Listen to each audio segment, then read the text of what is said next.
요한복음 14장 16절로 20절까지의 말씀입니다. 신약 성경 172면에 있습니다.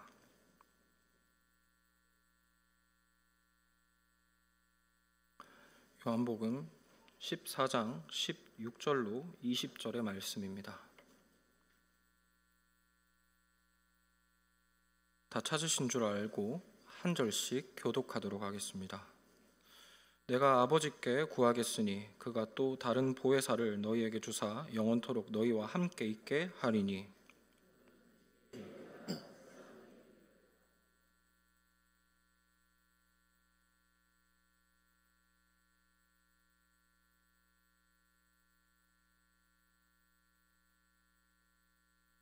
내가 너희를 고아와 같이 버려두지 아니하고 너희에게로 오리라.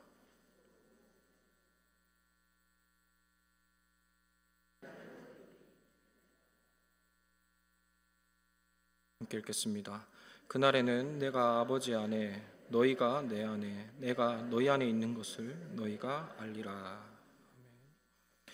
하이델베르크 요리문답, 오늘은 20주일 53문을 함께 읽어보도록 하겠습니다. 제가 질문을 읽으면 답을 읽어주시기 바랍니다. 성신 하나님과 우리의 성화에 관하여, 성령께 관하여 당신은 무엇을 믿습니까?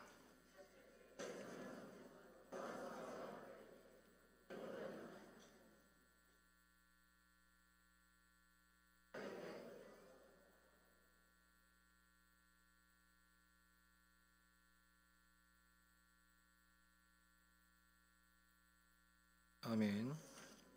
읽은 본문과 하이델베르크 요리문답 본문으로 우리 곁으로 오신 하나님이라는 제목으로 함께 하나님의 말씀 살펴보도록 하겠습니다. 연소 환자가 이런 말씀을 들은 것이 참 민망스럽기는 합니다만, 제가 대학생 시절 때만 하더라도 이 교회 청년들의 신앙생활에 참 낭만이 있었습니다. 그때만 하더라도 이 대학교 주변에 불이 꺼진 예배당은 항상 문이 열려 있었습니다. 지금처럼 문을 닫지 않았습니다. 대학생들 중에 이제 밤늦게 기도하러 와서 이렇게 부르짖고 기도하는 청년들이 자주 있었기 때문입니다. 그 당시에 이제 지금은 뭐 인스타지만 그때는 싸이월드였습니다. 싸이월드에 이제 교회 다니는 자매들은 꼭 이런 글을 실어놨습니다. 내 남편은 기도하는 사람이기를 원합니다. 뭐 이러면서 이렇게 새벽 기도 가는 남편감을 뭐 이렇게 이상형으로 이야기한다든지 그런 지체들도 참 많았고, 하나님 나라를 위해 살겠다고 목회자나 선교사, 사모로 헌신하는 청년들도 참 많았던 것 같습니다. 그리고 영적인 성숙을 위해서 1년 정도 휴학하는 친구들도 참 많았고, 그 중에서는 선교를 간다거나 아니면은 어떤 훈련 프로그램에 헌신한다거나 이런 친구들도 적지가 않았던 것 같습니다. 그런데 그런 청년들 중에서 유독 기억에 남는 친구가 한 명이 있습니다. 1년 동안 휴학을 하고 기도원에서 기도하다 온 친구였는데요. 소문을 들어보면 이 친구가 하루에 8시간씩 기도했다고 합니다. 매일 하루에 8시간씩 일정이 이렇게 기도하고 밥 먹고 성경 보고 그다음 기도하고 이렇게 하루에 8시간 기도를 채운 루틴을 늘 반복하는 겁니다. 그런데 이런 소문도 사실 흔한 소문은 아니죠. 하루에 청년이 8시간씩 1년 동안 기도했다. 이것도 상당히 인상 깊은 소식이긴 합니다만, 제가 이 친구를 잊지 못하는 진짜 이유는 이 친구가 하산해서 학교로 돌아오던 날 그 친구의 위세 때문입니다. 분위기를 장황하게 설명드리는 것보다는 그냥 이미지 하나를 보여드리는 게 낫다 싶어서 좀 거리껴지긴 합니다만, 사진을 하나 준비했습니다. 한번 화면으로 보여주시겠습니까? 이게 웃으시는 분들이 이게 무슨 장면인지 아시는 줄로 알겠습니다. 별로 좋은 장면은 아니고 내려주시면 감사하겠습니다. 관상이라는 영화에 나오는 장면이죠. 이 극 중에 악역을 맡은 수양대군의 등장씬으로 아주 유명한 장면입니다. 우리나라 영화 중에서 가장 악역의 등장을 잘 표현한 씬이라고 이렇게 평가받는 장면인데, 내용인즉 이 조카까지라도 죽여서 나라를 집어 삼키겠다, 이 나라를 내가 집어 삼켜야 되겠다라는 그런 야욕으로 충만한 이미지가 이 장면에 고스란히 잘 담겨 있죠. 이 친구가 복학하던 날을 떠올리면 이 장면이 절로 떠오릅니다. 느낌이 내가 이만큼 기도를 했으니 내가 이 기독교 동아리를 접수하겠다. 내가 이 대학교의 영적인 분위기를 한번 갈아엎어 보겠다. 뭐 이런 패기, 어떤 열망을 가지고 학교에 들어오는 것이 선히 기억이 납니다. 이 친구의 복귀로 인해서 기독교 동아리의 분위기가 어떻게 되었을지, 그리고 뭐 이후에 어떤 일이 있었을지는 뭐 굳이 많이 설명을 드리지 않아도 충분히 짐작이 가시리라고 생각됩니다. 제 기억에는 얼마 못 가서 다시 또 기도원에 갔던 것으로 기억합니다. 근데 제가 아는 사람 중에는 이 친구처럼 또 기간을 정해놓고 아주 열심히 기도했던 분이 또 있습니다. 역시 제 나이 또래 분입니다. 단기 선교 때 만났던 어떤 선배인데요. 이분 역시 기도원은 아니고 예수원이라고 뭐 기도원 비슷한 곳이 태백에 가면 있습니다. 그곳에서 한 1년 정도 기도에 전념을 했다고 합니다. 근데 소문을 들어보니까 이분이 얼마나 기도에 몰두를 했던지 나중에는 여기에서는 이제 침묵 기도를 하는 그런 코스가 있는데 침묵 기도에 너무 몰입을 하다 보니까 뭐 말하는 방법을 잊어버려서 나중에 다시 뭐 말을 뭐 이렇게 트는데 오랜 시간이 걸렸다. 뭐 그런 소문도 들었습니다. 뭐 이게 사실 뭐 권장할 만한 일도 아니고 이게 옳은 것인지는 잘 모르겠습니다만 아무튼 기도를 열심히 했다는 겁니다. 그런데 이 선배는 분위기가 방금 말씀드렸던 그 친구랑은 완전 반대였습니다. 사람이 말 한마디 한마디가 얼마나 온유하고 지혜로운지 이 단기 선교를 한 달 정도 같이 갔다 왔는데 이분 주변에 사람이 끊이지를 않습니다. 틈만 나면 사람들이 찾아와서 평소에 궁금했던 것도 물어보고 상담도 받고 뭐 이야기거리가 없더라도 굳이 찾아와서 교제를 나누고 그랬습니다. 거의 뭐 예수님 같은 느낌이었습니다. 주변에 사람이 끊이지를 않는 거죠. 근데 지금 이 둘을 생각해 보면 참 희한한 일이 아닐 수가 없습니다. 둘 다 똑같이 기도를 했는데 왜 한 명은 수양대군처럼 되고 왜 한 명은 예수님처럼 되느냐는 겁니다. 왜 이런 희한한 이야기로 오늘의 말씀을 시작하느냐 하면 오늘 우리가 살펴볼 주제가 성령 하나님과 성화에 관련된 주제이기 때문입니다. 잘 아시듯이 성령 충만과 기도는 분리할 수 없는 관계입니다. 말하자면 기도는 성령 하나님과의 교제 그 자체라고 할 수가 있습니다. 그리고 이런 맥락에서 표현해 보자면 앞서 말씀드린 그 기도했던 두 사람은 기도를 통해서 성령 하나님과 깊은 교제를 나누었던 사람들이다라고 할 수가 있겠죠. 그런데 어떻게 똑같은 기간 동안 비슷하게 성령님과 교제를 나눴는데 한 사람은 수양대군이 되고 한 사람은 예수님처럼 될 수 있냐는 겁니다. 좀 극단적인 예이긴 합니다. 그런데 사실 이런 비슷한 맥락의 예는 주변에서 얼마든지 우리가 찾아볼 수 있죠.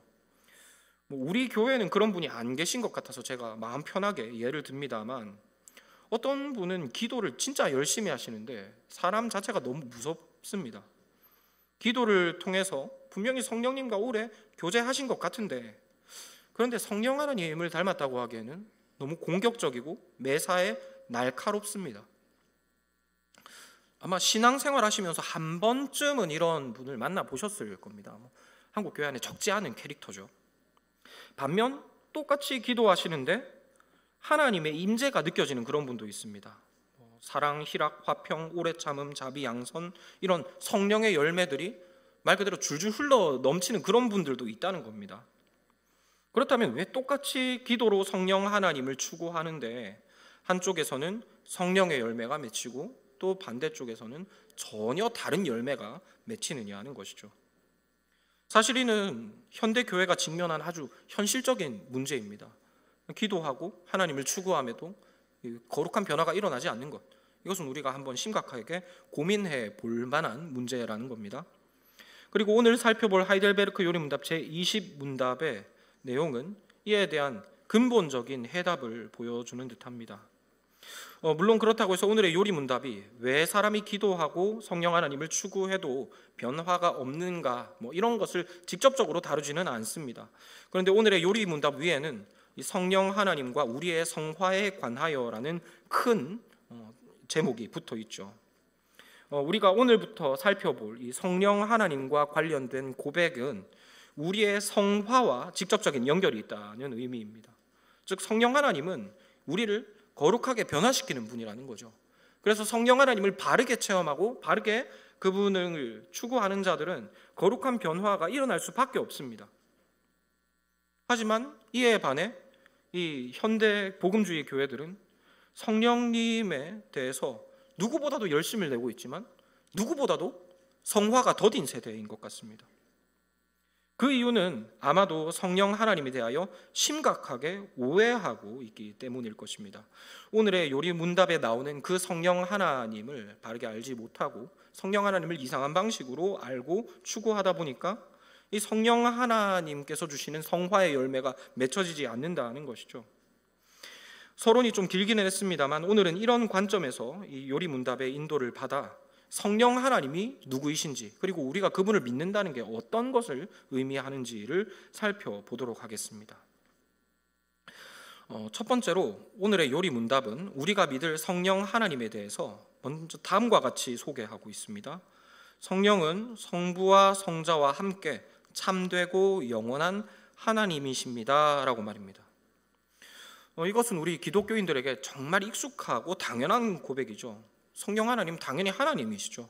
이것은 우리에게 정말 해가 동쪽에서 뜨는 것과 같이 당연한 명제입니다.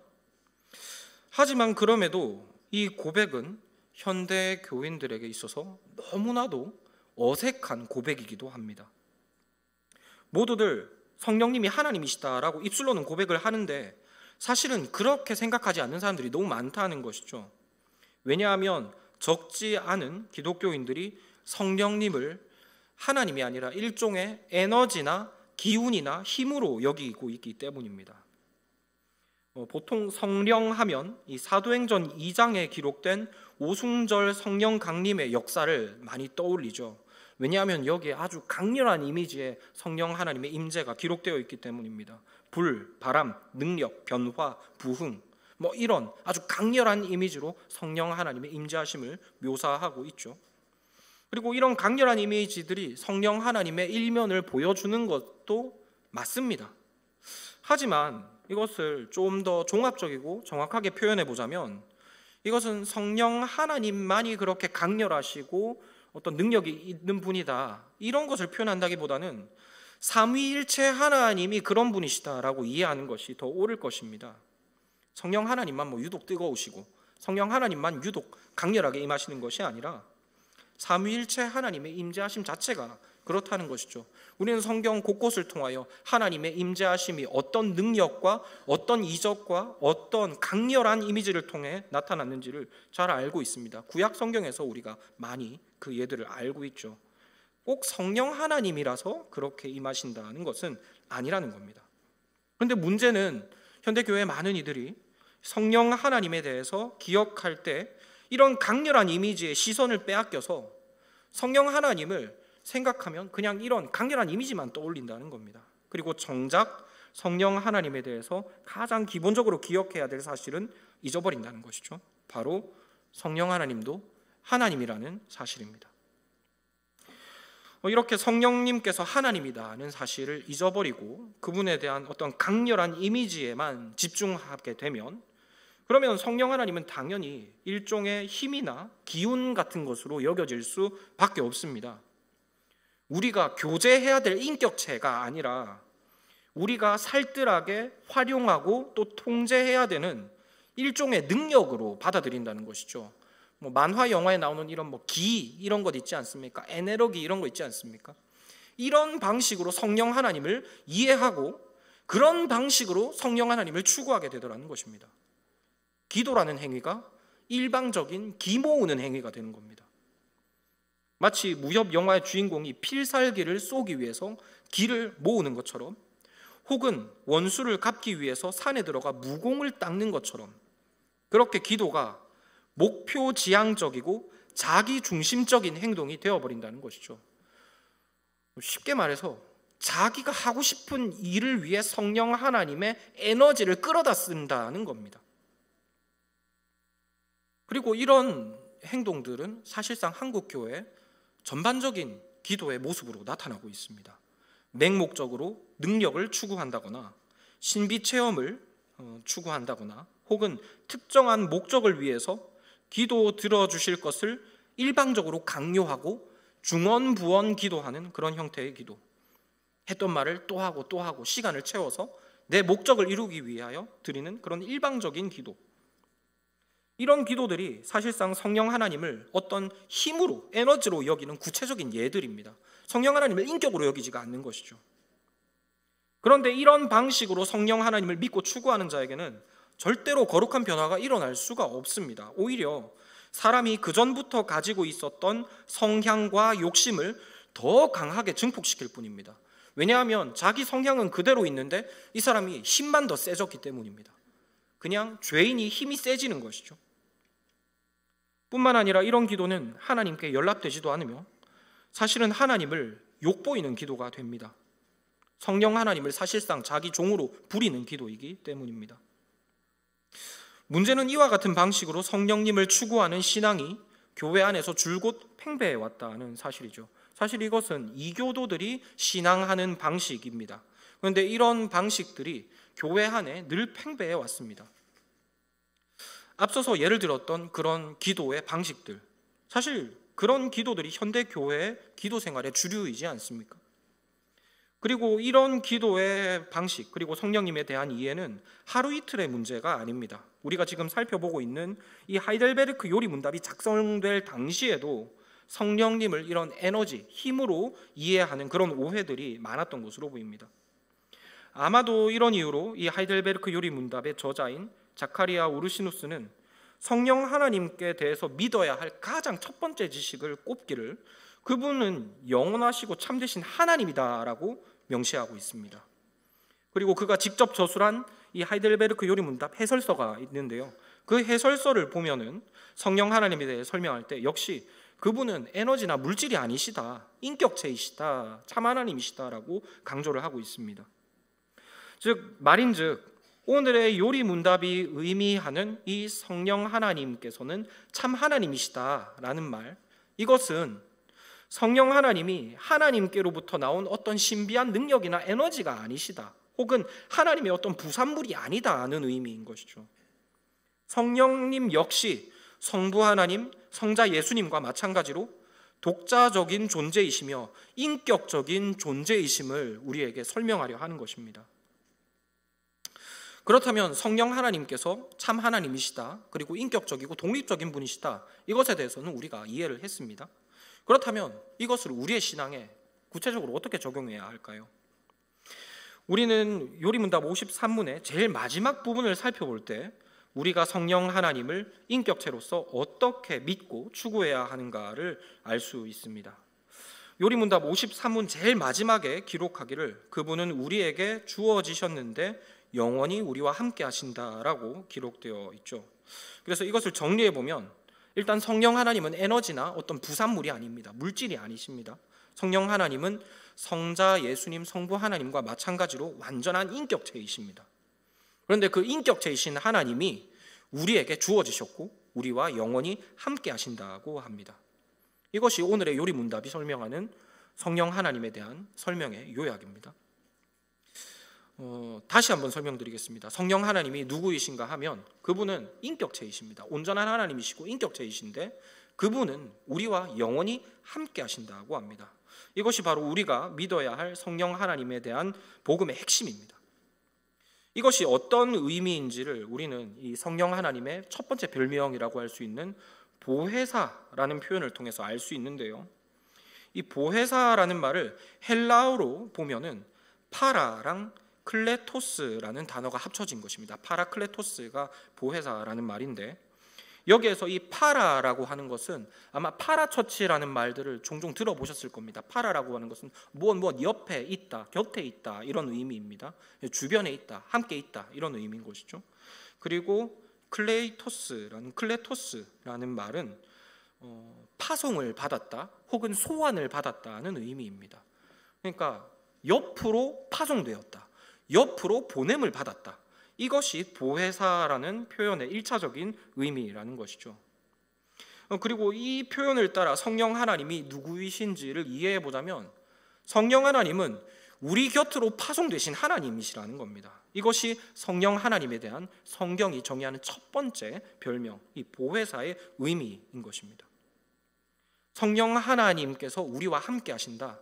성령님은 우리와 함께 거하시는 하나님이시다. 즉 하나님의 임재하심에다가 성령 하나님의 의미를 초점을 두고 설명하고 있다는 것입니다. 그래서 우리는 성령 하나님을 추구할 때 그분의 어떤 힘, 능력 혹은 그분의 어떤 목표 이런 것에 초점을 맞추기 이전에 하나님의 임재하심 그리고 하나님과의 교제 그 자체에 초점을 맞추어야 합니다. 성령 하나님이라고 생각할 때 그분이 어떤 특별한 능력을 가지고 있다, 특별한 능력을 행하신다, 목적이 있으시다, 이런 것들 이전에 그분은 하나님이시고 우리와 함께 계시는 분이다 하는 것을 먼저 떠올려야 한다는 겁니다. 그리고 이와 같이 성령 하나님을 이해하고 그분을 추구하면 우리의 삶에는 거룩한 변화가 자연스럽게 일어나게 됩니다. 성령 하나님을 이용하려 들고 그분의 능력을 어떻게든 땡겨서 쓰려고 할 때 변화가 일어나는 것이 아니고, 성령 하나님과 교제할 때 그분과 그냥 함께 있는 것 그 자체를 누릴 때 거룩한 변화가 일어나게 된다는 것이죠. 성령 하나님과의 교제가 우리에게 거룩한 변화를 가져온다. 이것은 결코 따뜻한 햇님이 나군의 외투를 벗겼다는 그런 식의 낭만적이고 추상적인 이야기가 아닙니다. 성령 하나님과의 교제는 실제로 우리를 변화시킵니다. 이것은 아주 실제적인 이야기고 구체적인 이야기입니다. 그리고 그 무엇보다도 우리를 거룩하게 변화시키는데 강력한 능력이 있습니다. 왜냐하면 성령 하나님은 우리를 찾아오신 예수님이시기 때문입니다. 오늘의 요리문답 두 번째 답변을 보면 그분은 또한 성령님이죠. 성령님은 또한 우리에게 주어지셔서 우리로 하여금 참된 믿음으로 그리스도와 그의 모든 은덕에 참여하게 한다라고 기록하고 있습니다. 우리가 앞선 요리문답에서 살펴보았던 것처럼 예수님은 곧 우리를 변화시키시는 분이시죠.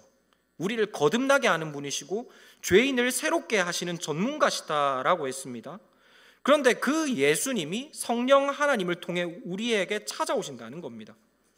우리가 앞서 말씀을 통해 살펴본 것처럼 예수님은, 성령 하나님은 우리에게 예수님을 데려다 주시는 분입니다. 예수님의 찾아오심, 이것이 성령 하나님의 우리와 함께 하심입니다.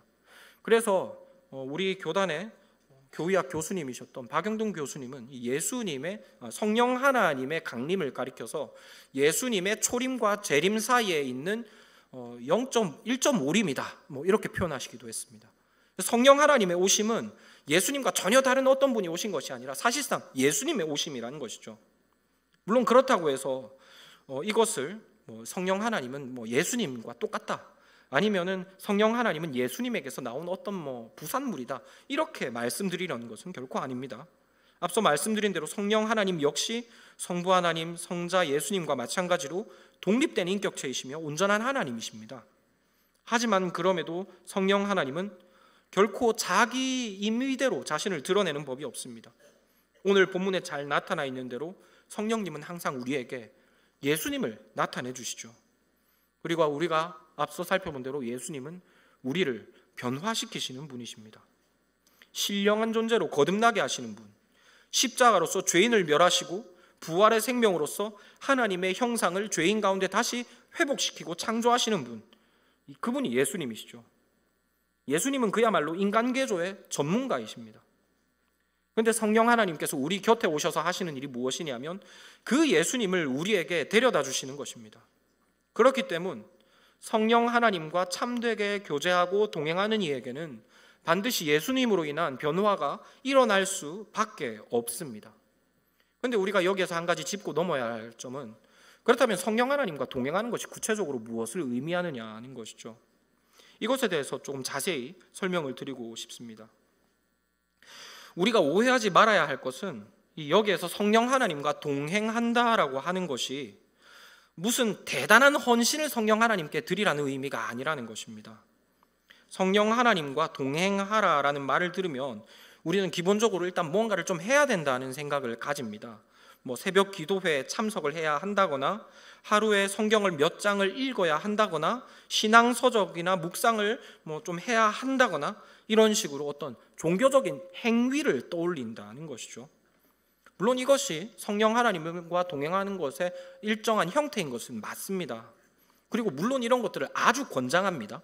하실 수 있으면 꼭 하시기 바랍니다. 하지만 여기에서 말씀드리려고 하는 동행이라고 하는 것은 그렇게 어떤 특정하고 종교화되어진 어떤 특정한 행동을 말하는 것이 아닙니다. 훨씬 더 근본적이고 훨씬 더 기본적인 이야기입니다. 이 동행이라고 하는 것이 무언가를 하는 것을 의미하는 것이 아니지 않습니까? 뭐 누군가 동행을 한다 하면은 뭐 같이 아이스크림이나 커피를 마셔야 된다. 혹은 몇 킬로미터 이상을 몇 킬로미터 이상 시속 몇 킬로 이상의 속도로 같이 걸어야만 동행이다. 이것이 아니죠. 동행이라는 것은 그냥 같이 있고 같이 움직이는 것을 의미하는 겁니다. 이와 마찬가지로 성령 하나님과 동행하라라고 하는 것, 이것은 무언가를 하기 이전에 우리 옆에 성령님이 지금 와 계시고 그분과 지금 우리가 함께 있다는 사실을 인정하라는 의미입니다. 좀 더 구체적으로 말씀드리면 그분은 이미 우리 옆에 와 계신데 그분이 마치 우리 옆에 안 계신 것처럼 그분을 억지로 무시하고 그분을 애써 잊으려고 하지 말라 하는 의미인 것이죠. 그리고 성령 하나님이 우리 옆에 있는 것을 인정하라는 말, 이것이 그분께 반드시 우리가 좋은 모습을 보여야 된다. 부끄러운 모습을 보여드리면 이것은 그분을 무시하는 것이고 그분을 물론 멀리하는 행동은 맞죠.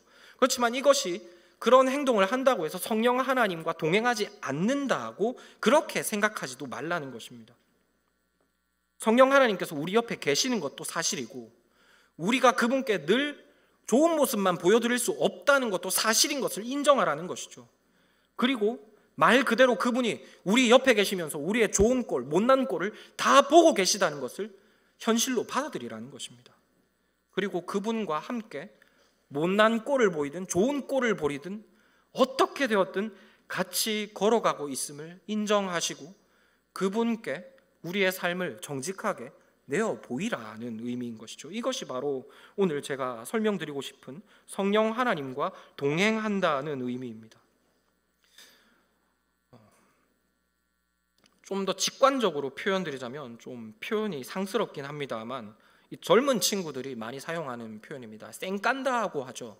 옆에 누가 있는데 수가 틀리니까 뭐 있는데 없는 척하는 것 있지 않습니까? 뭐 말을 걸어도 무시하고 뭐 해도 뭐 겹년 적으니까 모른 척하고 그러지 말라는 겁니다. 물론 성령 하나님께서는 항상 우리와 함께 계십니다. 그리고 우리의 모든 모습을 보고 계시고 그런 성령 하나님께 우리가 이왕이면 더 좋은 모습을 보여드리는 것이 마땅합니다. 그분께 이왕이면 더 그분 앞에서 거룩하게 살아가는 것이 당연한 것입니다. 하지만 이런 식으로 하면 우리가 어떻게 부담스러워서 성령 하나님과 늘 동행할 수 있겠습니까? 제가 말씀드리고 싶은 핵심은 말 그대로 삶의 모든 구비를 정직하게 성령 하나님과 나누라는 겁니다. 연약해서 범죄하는 순간이 있음도 인정하고 그 순간에도 성령 하나님께서는 우리와 함께 계시고 우리를 사랑의 눈으로 바라보고 계시다는 그 사실을 인정하라는 것이죠. 그래서 머쓱해가지고 성령 하나님이 마치 그분 그 자리에 없었던 것처럼 지금 보지 않고 계시고 안 계신 것처럼 그렇게 하지 말라는 겁니다. 왜냐하면 성령 하나님은 애초에 우리가 그럴 것을 다 아시고 그래서 그런 우리를 도와주시려고 우리에게 와 계신 분이시기 때문입니다.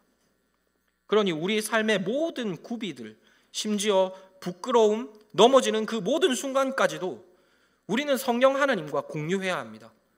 부끄럽지만 그것을 성령 하나님께 정직하게 고하고 이런 우리의 모습 도와주시기를 그분께 겸손히 구해야 한다는 것이죠. 표현하자면 이런 것입니다.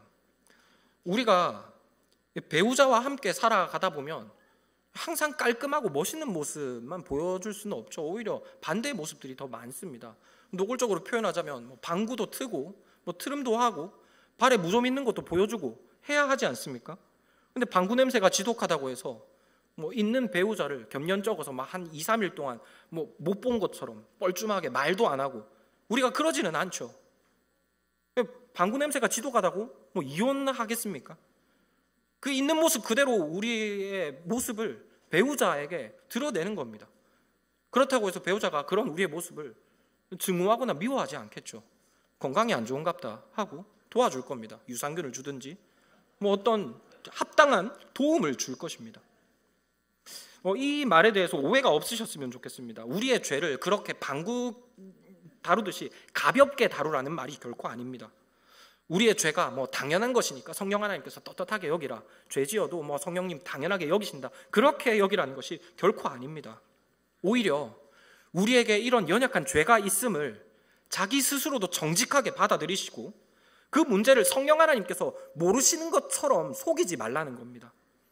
그것을 나도 알고 성령님도 알고 계시다는 사실에 정직하게 대면하시고 그분 앞에 우리의 이런 연약함이 있음을 정직하게 인정하라는 것이죠. 그분은 우리가 죄인인 것을 우리보다 더 잘 아십니다. 그 사실을 인정하고 우리가 죄에 넘어지는 그 순간을 겸연쩍더라도 하나님 앞에 인정하고 우리의 이런 연약함을 불쌍히 여겨주시기를 구하라는 것이죠. 사실상 이것이 우리가 이야기하는 어떻게 보면 코람데오의 정신의 시작일 것입니다. 물론 하나님 앞에 우리가 살아가면서 좀 더 정직하고 좀 더 거룩하면 좋겠지만 그럴 수 없다 할지라도 하나님 앞에서 하라는 겁니다. 죄를 짓더라도 하나님 앞에서 우리의 연약한 모습을 인정하고 그분께서 주시는 해답에 대하여 관심과 정신을 기울이라는 것이죠. 그러면 우리 옆에 계시는 성령 하나님께서는 우리에게 답을 주십니다. 답을 주시는데 어떤 답을 주시는가 하면 바로 예수 그리스도라는 답을 주시죠. 물론 우리의 삶의 문제는 천태만상입니다. 그리고 그것이 예수 그리스도라는 한 단어로 과연 설명될 수 있을까라는 의문이 들기도 합니다. 하지만 그럼에도 분명한 사실은 성령 하나님은 우리에게는 예수 그리스도라는 단순하지만 다채로운 답을 주십니다. 큰 고난 중에서 하나님을 향한 신뢰가 무너져가는 이들이 있습니다. 그런 이들이 믿음이 안 무너진 것처럼 성령 하나님께서 이것을 모르시는 것처럼 나는 믿음이 멀쩡한 것처럼 하고 있으면 아무런 변화가 일어날 수 없습니다. 그러나 이런 의심되는 상황들을 하나님 앞에서 정직하게 말하고 나의 믿음 없음을 주께서 해결하여 주시라고, 나의 믿음 없음을 내가 누구에게 해결받겠느냐 하나님께 정직하게 성령 하나님께 구하면 성령 하나님은 우리에게 예수 그리스도라는 답을 주시죠. 우리에게 신실하심의 이 근원이 되시고 그 신실함의 설명이 되시는 그 예수 그리스도라는 답을 우리에게 주십니다. 그 예수 그리스도의 삶과 우리에게 행하신 일들을 보면 하나님의 신실하심이라는 해답을 우리가 찾을 수 있게 되는 것이죠. 또한 세상의 유혹과 삶의 무게에 짓눌려서 하나님의 영광스러움을 잊어버리고 세상으로 돌아가고 싶은 이들, 그런 이들이 성령 하나님께 자신의 연약함을 정직하게 아뢰면 성령 하나님은 우리에게 장차 심판주요 이미 하늘 보좌에 앉아 천하 만물을 다스리고 계시는 예수님을 보여주십니다. 그렇다면 우리는 또 예수님이라는 그 단순하지만 풍성한 답으로 인해 우리가 가야 할 길을 억지로가 아니라 정말 순전하고 정직하게 찾아갈 수 있게 됩니다. 우리의 삶의 구비들은 천태만상이지만 그럼에도 불구하고 성령 하나님은 항상 우리에게 예수 그리스도라는 단순하고도 풍성한 답을 주시고, 그리고 그 예수님을 우리가 답으로서 발견하면 우리가 그때 조금씩 예수님을 닮아가게 됩니다. 그때 우리의 삶 가운데 그 전에 없었던 예수님으로 인한 거룩한 만족이 조금씩 생겨나게 되고, 그 만족함으로 인하여 우리가 예수 그리스도를 조금씩 더 닮아가게 되는 것이죠. 성령 하나님께 우리의 삶을 정직하게 내어 보이게 될 때 우리에게 찾아오신 성령 하나님은 예수님이라는 답을 통하여 우리의 삶을 조금씩 변화시켜 가시는 것입니다. 그러면은 자기 자신에게도 감추고 싶었던 그 못난 옛사람의 모습들이 어느덧 조금씩 씻겨나가는 것을 느끼게 됩니다. 그리고 그 씻겨나간 부끄러운 자리에 예수님의 모습들이 자연스럽게 채워져 가는 것을 우리는 보게 됩니다. 이것이 되게 추상적이고 어떤 문학적인 이야기 같지만 사실상 이것은 우리가 우리의 삶의 경험으로 체험하고 있는 것들이며 이미 체험해온 이야기입니다. 성령 하나님께 우리의 삶을 활짝 열어드리고 우리의 삶의 모든 부끄러운 부분들을 정직하게 아뢰었을 때 그분은 도둑의 속을 같았던 우리의 삶을 삼위일체 하나님께서 거하시는 거룩한 성전으로 조금씩 빚어 가신다는 것이죠. 그리고 이것이 바로 오늘의 요리문답이 우리에게 보여주는 성령 하나님께서 우리를 찾아오신 이유입니다. 우리를 거룩하게 하시는 성령 하나님의 역사인 것이죠. 말씀을 맺고자 합니다. 그러므로 성도 여러분, 성령께서 우리에게 찾아오신 참 하나님이심을 꼭 기억하시기를 권합니다. 그리고 그분을 이용하려 하지 마시고 그분과 동행하려 하십시오. 그분을 굳이 잡아채거나 어떻게 제어하려 할 필요가 없습니다. 그렇게 한다고 제어되는 분도 아니고 그렇다고 해서 어떻게 할 수 있는 분도 아닙니다. 다만 그분이 살아계신 참 하나님이신데 먼저 우리를 찾아오셨다는 사실을 꼭 기억하십시오. 그리고 그분은 벌써 우리의 모든 것들을 다 알고 우리를 찾아오셨다는 사실도 잊지 않으셨으면 좋겠습니다. 다만 그분께서 우리의 모든 것을 훤히 알고 계신데 그분께서 우리의 모든 것을 나누기를 원하신다는 사실을 인정하시고 그분께 우리의 있는 것을 있는 그대로 내어드리시기를 권합니다. 우리 안에 더러운 것이 없는 척, 마치 그런 것들은 성령 하나님께서 보시지 않은 척, 그런 일을 할 때는 하나님께서 옆에 계시지 않았던 것 같은 척 그렇게 행하지 말라는 것입니다. 마치 아이들이 어렸을 때 자기 똥기저귀를 부모가 다 갈고 자기 모든 부끄러운 모습들을 다 부모가 뒤치다꺼리를 했는데 마치 아이가 자라서 부모가 언제 나의 그런 부끄러운 모습들을 보았느냐 하는 듯이 남대하듯 그렇게 성령 하나님을 대하지 말라는 것입니다. 성령 하나님께서는 우리의 모든 것을 다 아십니다. 그러므로 그분께 머쓱한 마음과 함께 온갖 수치와 부끄러움을 다 내어드리십시오. 그리고 그분께서 주시는 예수님의 모습들이 우리의 삶에 어떤 해답이 될지에 대하여 기대하시기를 권합니다. 그렇게 될 때 우리의 삶 가운데 작은 예수님이라는 해답들을 통하여 우리의 삶에 거룩한 변화들이 일어나게 될 것입니다. 그렇게 우리는 성령 하나님을 통하여 예수님을 닮아가게 될 것입니다. 이것이 바로 성령을 보혜사로 누리는 길이며 우리가 참되게 성령 하나님 안에서 성화되어져 가는 방법입니다. 이 은혜를 풍성히 누림으로 이 교회 가운데 우리 주 예수님의 모습이 환히 드러날 수 있게 되기를 소망합니다. 함께 말씀을 기억하며 기도하도록 하겠습니다. 우리를 찾아오신 하나님 감사드립니다. 우리가 어떤 모습이고 어떤 연약함을 가지고 있는지를 훤히 다 알고 계시며 그리고 그런 우리를 돕기 위하여 찾아오신 하나님, 우리가 그 하나님이 마치 우리의 연약함과 부끄러움을 모르실 것이라고 생각했던 우리의 지난 날들을 회개하고 또한 하나님께 용서를 구합니다. 또한 그런 어리석고 가식적인 태도로 하나님께 나아가지 않기를 소망합니다. 주님, 저희에게 정직한 영을 주사 우리의 모습을 먼저 우리가 정직하게 대면하게 하여 주시고 성령 하나님께서 그 모습들을 돕기를 원한다는 사실을 잊지 않을 수 있도록 은혜 베풀어 주옵소서. 우리를 도우시는 그 성령 하나님의 은혜를 우리가 날마다 감사함과 겸손함으로 받아 누리게 하여 주시고 그 은혜 가운데서 조금씩 우리의 옛사람이 죽어져가며 예수님이 채워져가는 은혜를 경험하게 하여 주옵소서.